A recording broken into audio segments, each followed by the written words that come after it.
Welcome to whoever may be watching this.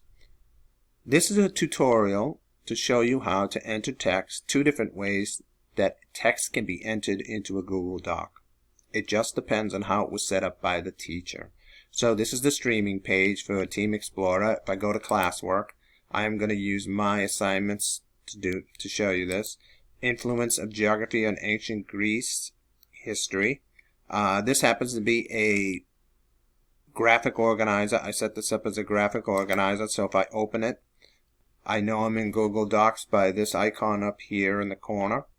So in this particular setup, I have to double click on the thought bubble or word cloud to open it. It opens a box called Drawing.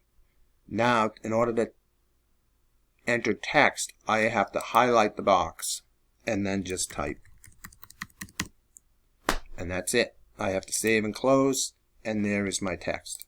I have to do that for every single thought bubble. So, again, double click, opens the box called Drawing, highlight the cloud, type, save and close. That's one way. Let me close this. Another way is the way that Mrs. Walsh, I believe, showed you in the classroom, and her documents are set up this way.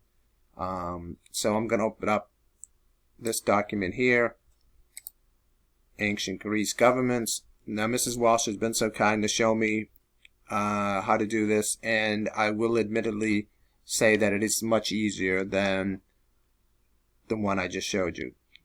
So all you do is click on the box and type. That's it.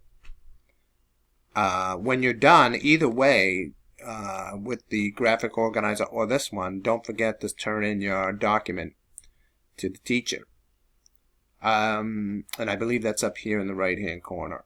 I'm sure you're familiar with that. So those are the two ways to enter text in a document. That's it. Tutorial over. Mr. Bernard is out. Thank you very much.